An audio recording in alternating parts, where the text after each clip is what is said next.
Terima kasih Dr. Raisa. Saudara-saudara, hari ini kita akan menyampaikan kembali data kinerja kesehatan yang kami himpun dari gugus tugas tingkat kota kabupaten, terus berjenjang sampai dengan tingkat nasional. Kami telah melakukan rekap, kemudian menganalisa, dan kemudian beberapa daerah kami lakukan rekonsiliasi kembali terkait dengan data ini. Dan sampai dengan saat ini masih ada beberapa yang belum selesai kita proses. Hari ini kita telah melakukan pemeriksaan sebanyak 21.589 spesimen. Sehingga total yang kita periksa hari ini adalah 753.370 spesimen. Dari hasil pemeriksaan ini kita dapatkan penambahan kasus konfirmasi positif sebanyak 1.385 orang, sehingga kemudian totalnya menjadi 52.812 orang. Kalau kita perhatikan sebaran, dan kami tadi sudah melaksanakan rekonsiliasi dengan beberapa daerah. Yang pertama, kasus yang terbanyak melaporkan hari ini adalah Jawa Timur, dengan penambahan kasus sebanyak 277 kasus baru, dan 190 sembuh. Kemudian DKI Jakarta 203 kasus dan 68 sembuh. Jawa Tengah 197 kasus baru dan 22 sembuh. Sulawesi Selatan 146 kasus baru dan 41 kasus sembuh. Kemudian Bali 106 kasus dan 21 sembuh. Hari ini ada 18 provinsi yang melaporkan penambahan kasus di bawah 10. Namun ada 4 provinsi yang hari ini melaporkan tidak ada penambahan kasus sama sekali. Beberapa kasus sembuh yang lebih banyak dibanding dengan kasus baru yang dilaporkan, diantaranya adalah di Kalimantan Selatan. Dari 53 kasus baru yang dilaporkan, 93 kasus sembuh. Kemudian Maluku dari 14 kasus baru, 22 sembuh. Kalimantan Barat 8 kasus baru dan 10 sembuh. Sumatera Barat 2 kasus baru dan 10 sembuh. Total sembuh yang kita catat pada hari ini adalah sebanyak 576 orang, sehingga totalnya menjadi 21.909 orang. Telah 448 kabupaten kota terdampak di 34 provinsi. Kemudian kasus orang dalam pemantauan yang sampai saat ini masih dilakukan pemantauan adalah sebanyak 40.541 orang, sementara pasien dalam pengawasan sebanyak 13.522 orang. Dalam minggu ini kami telah berkomunikasi dengan beberapa dinas kesehatan provinsi maupun kabupaten kota yang kita lihat kecenderungan kasusnya masih cukup tinggi. Kami menyampaikan kepada dinas kesehatan bahwa ini harus dilakukan intervensi yang lebih cepat lagi.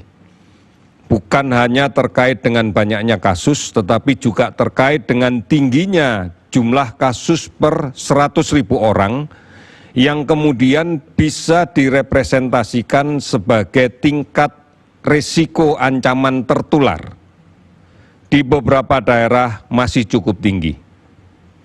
Ini semuanya terjadi karena memang sumber penularan masih berada di tengah-tengah masyarakat, yaitu beberapa orang yang kemudian sakit, terinfeksi COVID-19, dan berpotensi menular, tetapi tidak melakukan isolasi secara baik, tidak melakukan upaya untuk kemudian menjaga orang lain agar tidak tertular dengan menggunakan masker yang benar, dan juga masih banyaknya masyarakat yang tidak melindungi dirinya sendiri dengan cara menjaga jarak dan menggunakan masker serta mencuci tangan. Ini beberapa kendala yang kami dapatkan. Oleh karena itu, kembali lagi permasalahan memutuskan rantai penularan ini adalah permasalahan yang berada di tengah-tengah masyarakat. ini tidak boleh kita lihat sebagai permasalahan yang ada di rumah sakit saja.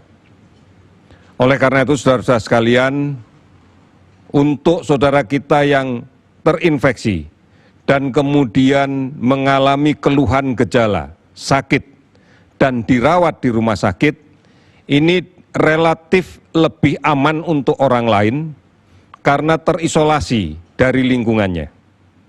Namun, untuk saudara-saudara kita yang terinfeksi COVID-19 dan berada di tengah-tengah kita dan tidak melakukan isolasi secara baik, secara mandiri, inilah yang kemudian akan menyebabkan penambahan kasus yang terus-menerus. Kita telah melakukan kontak tracing secara masif untuk setiap kasus yang kita rawat di rumah sakit. Kemudian kita lakukan pemeriksaan terhadap orang-orang yang kita duga memiliki kontak erat. Namun bukan berarti bahwa semua yang diperiksa harus kita rawat di rumah sakit. Ada beberapa yang memang kita harapkan bisa melaksanakan kegiatan mandiri untuk melakukan isolasi, namun bila diyakini itu tidak bisa dilakukan, maka akan kita lakukan di rumah sakit. Inilah yang kemudian di beberapa daerah menyebabkan kapasitas rumah sakit menjadi sangat penuh.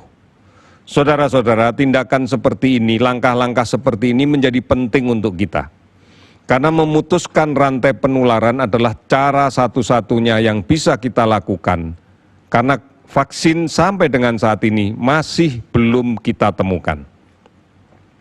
Oleh karena itu, mari kita bersama-sama untuk bisa menerapkan protokol kesehatan sebagai pedoman, agar kita aman dari kemungkinan tertular, agar orang yang menginfeksi ini juga bisa aman terhadap penularan ke orang lain.